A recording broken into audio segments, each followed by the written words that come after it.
saya menanyakan ke kedua AI ini, kalau misalkan kalian mendapat kesempatan menjadi presiden atau jadi anggota DPR atau ketua DPR di negara saya Indonesia, apa yang akan kalian lakukan? Jadi berapa lama mengerjakan ini semua? Ini Sampai 3 minggu. 3 minggu dapat ini? Ya. That's brilliant. Ya.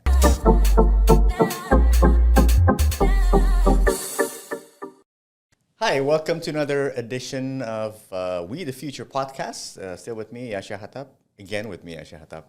And today we have a very special guest. We have ada Mas Dirgayuza Setiawan, the famous Dirgayuza, who is now sekarang ini dia lagi sibuk di pemerintahan Ya. dan BUMN. BUMN sebetulnya. But it's very ini ya, itu sangat posisi yang sangat strategis ya sebetulnya. Mungkin ceritakan sedikit kesibukan sekarang. How is it different than before?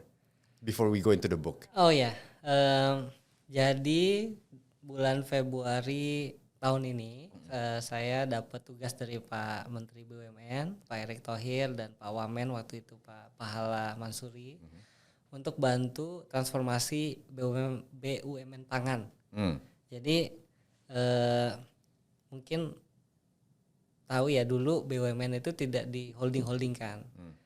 Semua 140 sekian BUMN melapor ke satu orang menteri sebelum zamannya Pak Erick Thohir. Wow. Sekarang ada 2 wamen dan ada 16 holding.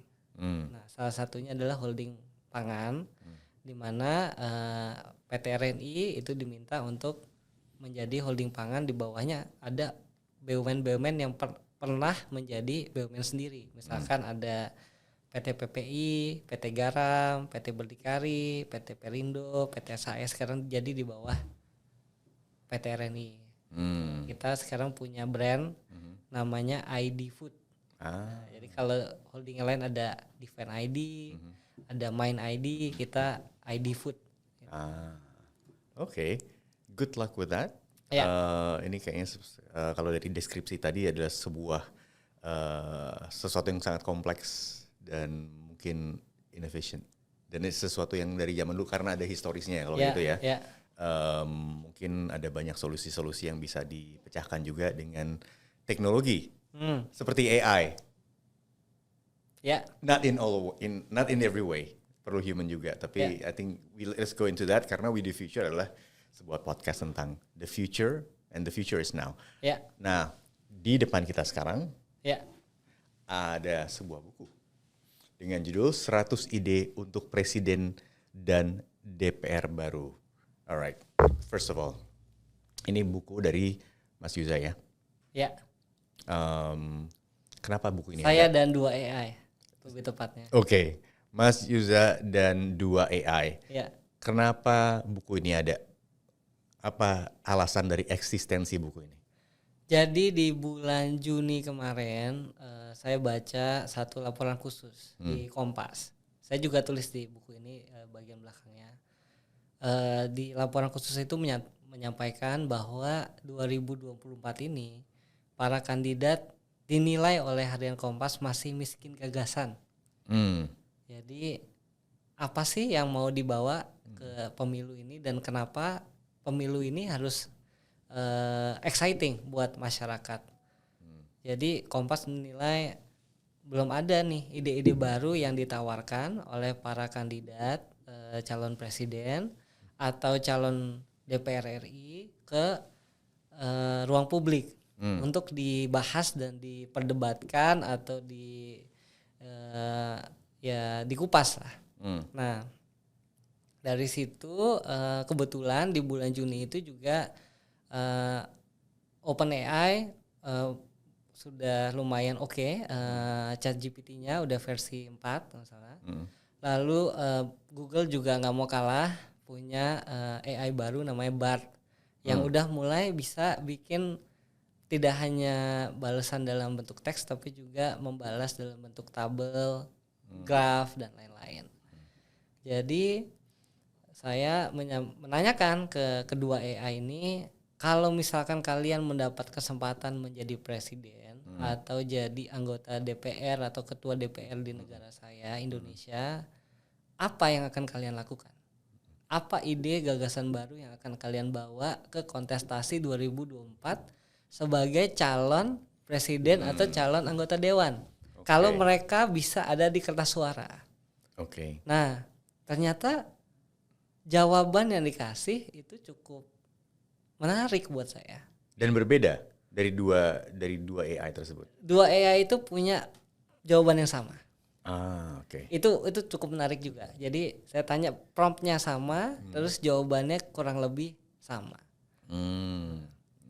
Nah, jadi mereka menyampaikan, mereka mempertimbangkan semua data sosial ekonomi terkait dengan Indonesia, membandingkan Indonesia dengan negara-negara peers di Asia Tenggara, membandingkan Indonesia juga dengan negara-negara lain di seluruh dunia. Mereka lihat dari kebiasaan orang Indonesia, baik itu menggunakan Google dan lain-lain. Jadi datanya itu sangat luas yang dipertimbangkan oleh kedua AI ini dalam membuat usulan kebijakan.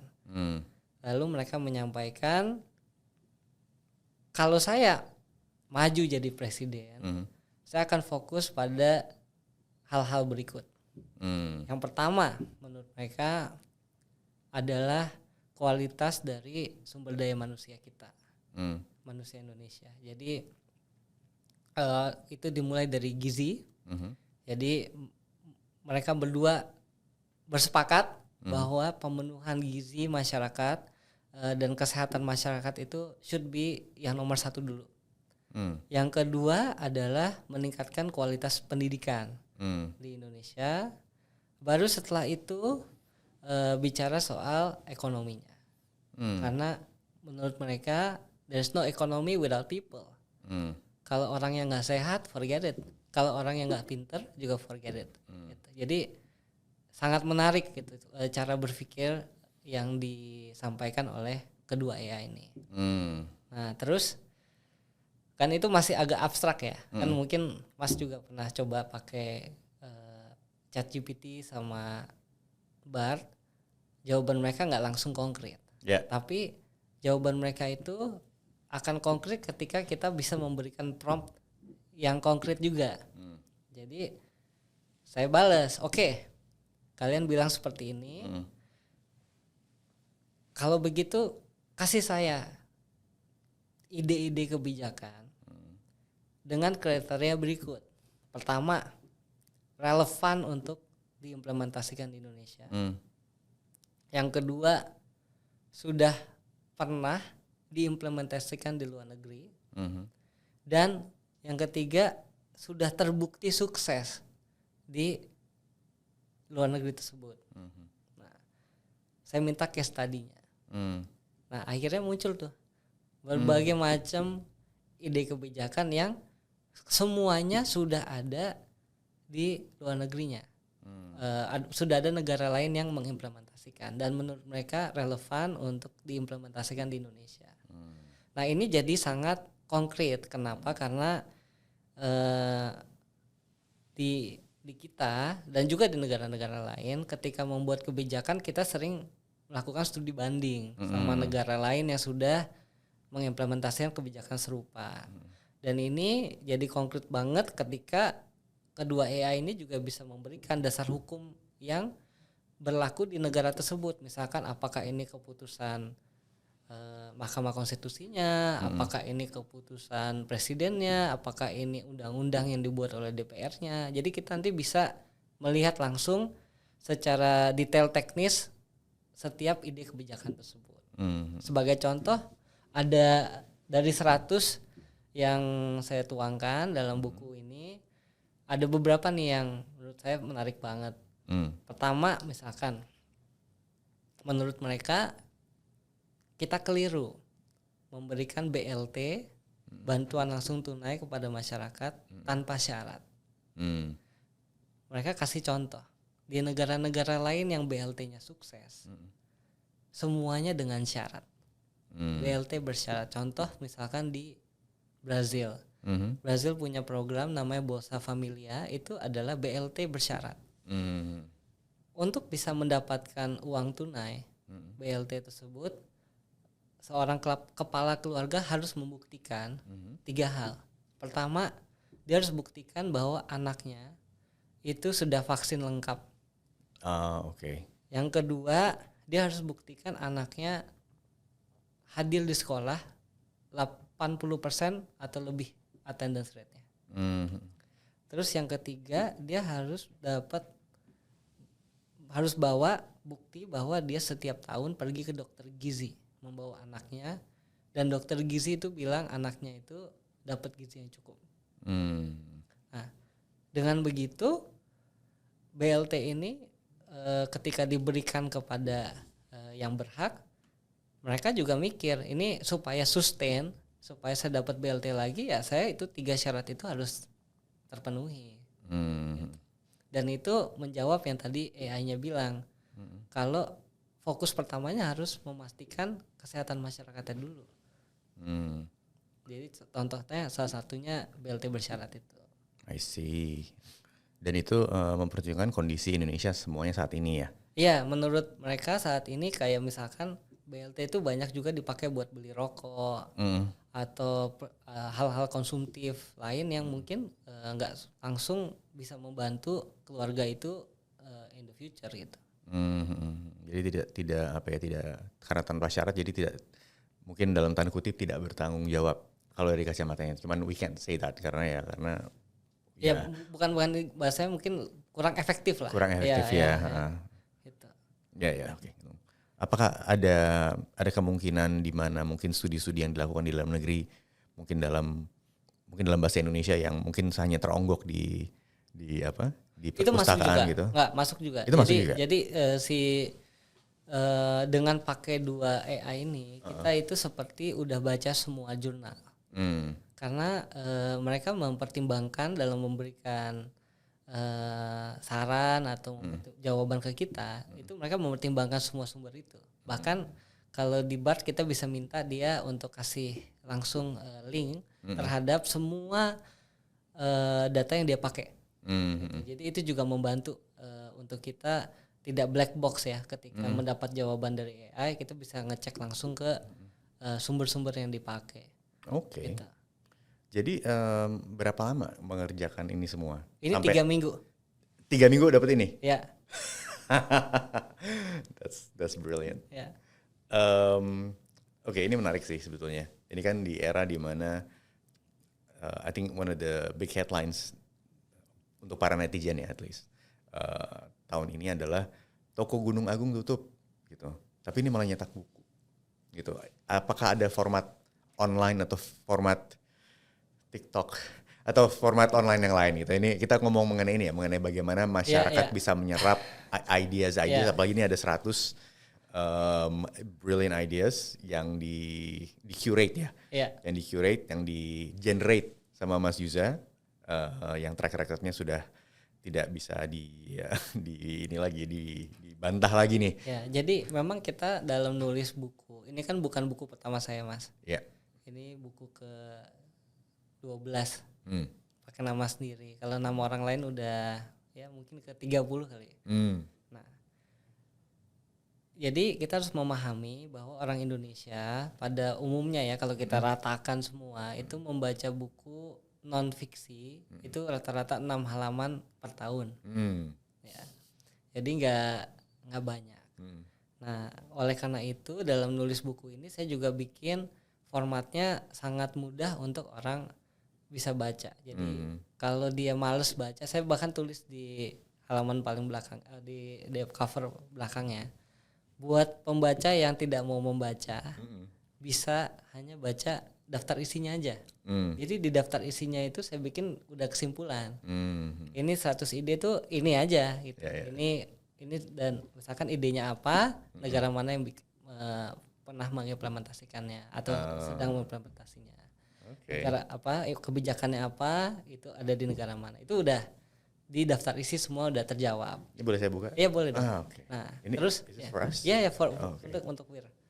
Terus yang kedua, untuk setiap detailing ide itu saya nggak bikin panjang. Jadi idenya apa tadi, relevansinya apa buat Indonesia, terus impactnya apa di negara yang sudah pernah implement kebijakan seperti itu, terus apa data atau tabel yang relevan yang bisa memperkuat atau juga mempertimbangkan kebijakan tersebut. Jadi I make it very simple.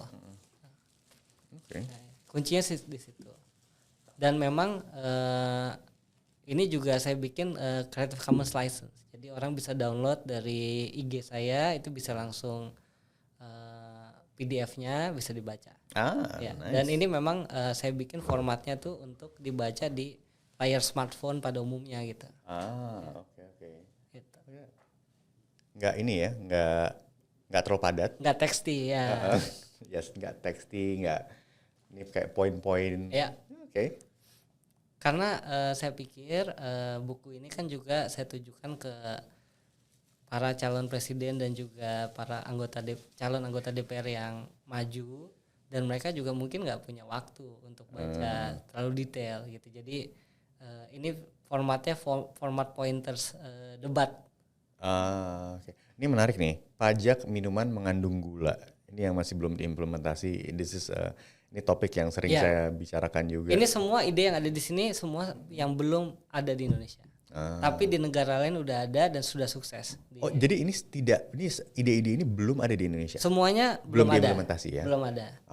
Ya. Jadi memang itu prompt yang saya minta ke kedua ya. Tolong kasih ide-ide saya yang belum kasih ide yang belum ada di Indonesia tapi udah dijalankan di luar negeri dan udah sukses di luar negeri dan relevan buat kita. Ini semua fantastic ideas. Dan mudah-mudahan para calon-calon yang akan maju, yang akan masuk ke dalam dunia legislatif dan pemerintahan, ini mereka juga akan membaca. Tapi, nah ini sebetulnya kan as we know pemerintahan dan juga ya ini semuanya sangat terhubung dengan kampanye. Apakah ide-ide ini merupakan amunisi yang baik, yang cukup untuk mereka bawa ke publik, dan bagaimana menurut Mas Yusa sendiri, gimana sih the journey of these ideas, 100 ide ini sampai bisa terimplementasikan itu akan lewat mana sebetulnya? Ya, jadi pemilu 2024 ini adalah waktunya. Ide-ide seperti ini tuh diperbincangkan dan nantinya dipilih oleh masyarakat ya. Jadi makanya di buku ini saya tulis di cover PC itu edisi pemilu. Karena memang it's the time to talk about ideas. Nah, cara pemerintah kita merencanakan kebijakan publik itu juga sangat bergantung pada pemilu. Jadi contoh ya, sekarang kita Bappenas sedang menyusun roadmap Indonesia Emas 2045, RPJPN 2025 sampai 2045, juga membuat RPJMN yaitu rencana 5 tahunan 2025 sampai 2030. Nah, itu hanya akan disahkan ketika presiden baru sudah terpilih dan ide-ide dari presiden baru itu di-incorporate ke perencanaan pembangunan ke depan. Nah, jadi memang pemilu itu adalah waktunya untuk membahas ide-ide ini. Nah, terus gimana caranya ide-ide ini bisa dibahas? Ya, tentu salah satunya adalah dengan saya menargetkan buku ini dibaca oleh para kandidat yang memang maju dalam kontestasi pemilu 2024. Gitu. Jadi ini bukunya saya make available secara PDF, saya juga cetak ya. Dan ada beberapa ide yang misalkan udah di pick up oleh beberapa kandidat. Sebagai contoh makan siang gratis di sekolah. It might sound very simple ya, tapi ternyata itu adalah sebuah kebijakan yang sangat penting dan sangat transformatif, tidak hanya di negara berkembang tapi juga di negara maju. Contoh di Amerika sekarang ada kebijakan makan siang gratis di sekolah karena banyak masyarakat Amerika yang ketika menghadapi pandemi daya beli mereka turunnya cukup signifikan sehingga memang harus dibantu oleh pemerintah untuk menyediakan makan siang buat anak-anak yang pergi ke sekolah. Di India program ini udah jalan cukup lama, dari tahun 2005, bahkan dimandatkan oleh Mahkamah Konstitusinya. Jadi siapapun yang jadi jadi perdana menteri di India wajib harus menjalankan program makan siang gratis di sekolah. Karena ternyata di India seringkali ini their only meal buat banyak masyarakat yang anaknya pergi ke sekolah gitu. Karena memang daya belinya masih sangat terbatas. Jadi di Indonesia sendiri di sini bisa kebaca juga. Jadi ketika kita minta apa sih relevansinya kebijakan ini bagi Indonesia, ternyata AI-nya bisa juga menemukan beberapa jurnal yang menyampaikan banyak sekali anak Indonesia yang pergi ke sekolah itu belum makan pagi. Ada juga yang memang nggak punya means untuk makan sehat di sekolah, atau memang jajanan di sekolahnya atau makanan yang available di sekolah itu nggak ada yang sehat juga gitu. Padahal ini masa-masa instrumental buat mereka untuk tumbuh kembang, dan kalau ini tidak dibantu oleh pemerintah, gap antara yang punya dan yang tidak punya itu akan menjadi semakin lebar. Kalau kita pergi ke sekolah-sekolah swasta yang bagus, semuanya punya kantin sendiri, punya kantin sendiri di sekolah di mana mereka masak makanan yang sehat. Kalau kita pergi ke sekolah-sekolah negeri, belum tentu sekolah memiliki kantin. Ini beda ya. Ada orang jualan di sekolah sama sekolah yang memang punya kantin. Mayoritas nggak ada. Nah, jadi menurut kedua AI ini satu kebijakan yang harus jalan di Indonesia, dan ternyata sekarang udah ada calon presiden yang mulai berkampanye menggunakan ide ini gitu. Dia udah menyampaikan di berbagai debat publik atau penampilan publik, kalau saya terpilih, salah satu ide yang akan saya jalankan adalah makan siang gratis di sekolah. Oke. Jadi sebetulnya yang Mas Yuza dan dua AI ini ciptakan adalah ini sebuah apa ya? Ini kan kayak harta karun ya. Harta karun there is free. Ini kayak everyone. cheat sheet how to get elected, tapi juga how to govern. Ini sebetulnya kalau dari sudut pandang saya ini adalah sebuah ide bukan hanya untuk para kandidat. Mungkin para kandidat akan tergugah apabila sudah menjadi satu public issue, apabila sudah viral lah kalau sekarang ini ya. Jadi sebetulnya buat para konten kreator ya, ini ada 100 ide yang bisa kalian viralkan, di mana at one point ada kandidat yang terforward, ya anggap aja video di download, ya knowing kandidat biasanya ada di usia-usia tertentu, dia akan membacakan videonya dan dia nonton dan oh ya ini kayaknya ini lagi viral nih, I have to talk about it. Mungkin itu salah satu caranya ya, bagaimana this idea si harta karun ini bisa tersampaikan dan juga menjadi at one point bisa terimplementasi. Benar, karena memang nggak semua ide itu secara elektoral seksi. Ya, jadi ada beberapa yang memang harus dikerjakan, tapi belum tentu panci atau bikin orang bisa terpilih gitu ya. Misalkan contoh satu ide yang muncul di sini juga terkait lingkungan hidup. Jadi di Selandia Baru itu mereka tahun 2017 menjadi negara pertama yang memberikan status hukum yang sama kepada sungai dengan status hukum yang mereka berikan kepada manusia.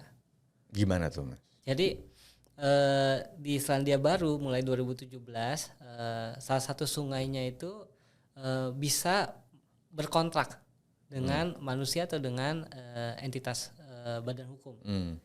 Jadi kalau kita mau, misalkan nih saya orang Selandia Baru mau mencemari sungai itu, saya bisa berkontrak dengan sesungai.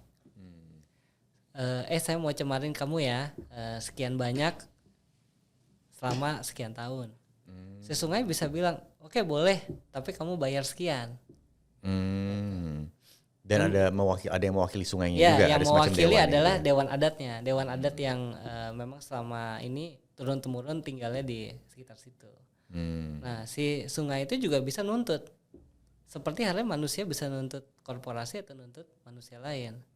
Misalkan ada yang mencemari tidak pakai izin, bisa tuntut ke pengadilan. Gitu. Itu satu ide yang akhirnya sekarang di pick up di beberapa negara lain, di India juga sama. Sehingga yang namanya sumber daya alam kita ya, itu bisa punya representasi yang kuat gitu. Kadang-kadang externality ini kan nggak terhitung dalam hitungan ekonomi. Kita misalkan main lempar sampah ke sungai atau main mencemari sungai dengan berbagai aktivitas yang kita lakukan tanpa kita ada rasa takut ini sungai bakal menuntut balik atau melawan. Ya sebetulnya melawan is one thing, tapi menuntut balik dan di mana kita harus ngeluarin sesuatu dari dari gitu. Dompet kita kan yang sebenarnya orang takut. Okay. Itu mungkin idenya nggak gitu seksi, tapi it's actually an idea, sebuah kebijakan yang working. Ternyata working di negara lain dan mungkin relevan buat kita. Misalkan contoh kenapa itu muncul, salah satunya adalah sungai-sungai di Jawa ini udah salah satu sungai paling terpolusi di dunia, Mas. Gitu. Bahkan berbagai sungai yang memang dipakai untuk mengairi ladang-ladang sawah kita itu sampai membuat kita sekarang menjadi penghasil beras beracun di dunia. Karena di sungainya ada racun, airnya dipakai untuk ngairin sawah, ya masuk racunnya ke beras-beras yang kita makan sehari-hari gitu. It's really interesting. You know what? Sebaiknya sih memang thank you for the book. Ini pasti kita akan masing-masing baca sendiri juga. Ini ini satu ada 100 gagasan-gagasan di sini juga untuk ini ya men-trigger sebetulnya it doesn't have to be this way. Gitu. Mungkin ada sesuatu yang tadi yang mengutip juga Mas Yuza juga bilang tadi bahwa sesuatu yang normal sebetulnya mungkin itu tidak normal dan there could be other ways, there are better ways of doing things dan di mana AI bisa membantu juga menelusuri lebih banyak. Jadi misalnya di sini ada gagasan yang mungkin ada pertanyaan tambahan gitu kan, ada follow up questions gitu. Tapi kalau kayak gitu nanti siapa yang bayarin atau apa? You can actually look it up juga gitu. Jadi you can use AI untuk melakukan hal-hal tersebut juga ya. Jadi it doesn't stop here. Tapi thank you banget Mas Yuza untuk membuat 100 idenya ini. Ini jadi pemantik ya sebetulnya ya. Ini pemantik di mana ini ya in a way it opens a positive Pandora's box. Ya kan? Dan dia juga memberikan to-do list tanpa AI ini ketika kita promptnya benar ya, mereka tidak hanya memberikan ini loh harus gini tanpa memberikan solusinya. Kan tadi salah satunya adalah how do we pay for it? Ya. Jadi salah satu ide yang muncul di sini adalah negara Indonesia tuh harus punya badan penerimaan sendiri. Contohnya misalkan. Jadi ternyata kalau kita lihat penerimaan negara kita itu jauh sekali di bawah negara-negara lain dari sisi perbandingan persentase ya pendapatan negara terhadap ekonominya. Nah, tapi juga ternyata yang jauh sekali itu juga adalah collection cost-nya. Jadi collection cost kita itu sekarang di 0,6% dari ekonomi Indonesia. Padahal di negara-negara lain itu bisa sampai 2%. Nah, dengan naik collection cost-nya, naik juga penerimaannya, tapi nggak cuma naik 1%, naiknya bisa berlipat-lipat gitu. Dengan memiliki aparatur penerimaan yang profesional, yang uncorruptible, dan cara-cara penerimaan yang lebih efektif gitu untuk mendapatkan orang-orang yang harusnya bayar pajak tapi tidak bayar pajak. Oh, oke. Alright. Padat sekali nih. Dari 100 ide ini ternyata bisa menjadi sebuah ini bisa satu topik bisa pembahasannya panjang sekali. Anyway, so we hope to talk to you again. Mungkin dalam 100 hari mungkin you know what?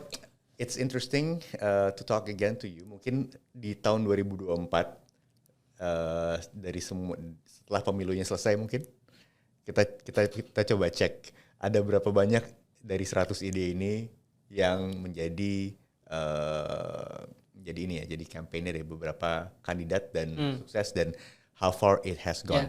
Dan ini nggak harus tingkat nasional ya. Jadi ide-ide ini ada juga yang bisa disampaikan di tingkat provinsi ataupun kabupaten kota. Jadi di 2024 itu kita tidak hanya milih presiden loh Mas.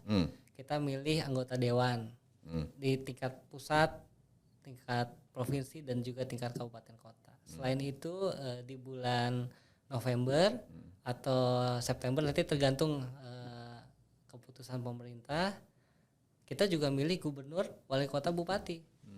Banyak banget yang kita harus pilih di 2024. Dan ini juga kalau misalkan ada ide-ide yang mungkin belum masuk di tingkat nasional, bisa juga masuk di tingkat regional gitu. Oke, jadi semua mereka bisa benefit dari ini ya. Iya, karena di sini ada beberapa ide yang memang itu tingkatnya kota. Iya. Gitu. Jadi misalkan ada ide terkait dengan transportasi publik gratis di area tertentu, gitu. Itu tingkat kota.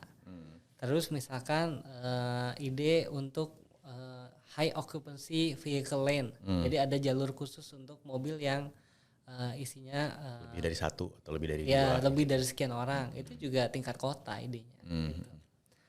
Jadi ya mudah-mudahan nanti kita lihat akhir 2024 kita lihat nggak cuma di tingkat presiden, wakil presiden ya, tapi juga nanti gubernur, wali kota, bupati yang bisa adopt beberapa ide yang ada di buku ini. Mas Yuza, terima kasih. Semoga kita bisa melihat ini ya, realisasi dari semua ini. Ya, amin. Oke, itulah wawancara kita. Kok wawancara? It's a really interesting podcast, sebuah dialog yang menarik dengan Mas Dirga Yuza. Yang sudah menulis, this is his 12th book yang dengan namanya sendiri di sini. Look for it. Of course, karena kita this is with the future, I encourage you untuk mencari versi PDF-nya juga ya. Ya, dari IG saya ada. Di IG-nya. IG-nya apa sorry? @dirgayuza. Langsung @dirgayuza. Itu bisa ada linknya di sana. Dan apa? Dengan 100 ide ini, good luck going to the rabbit hole for each idea. Ya. Dan saya juga naruh di sini Mas, ada tutorialnya gimana menggunakan Bard sama ChatGPT untuk mendapatkan ide-ide tambahan lainnya.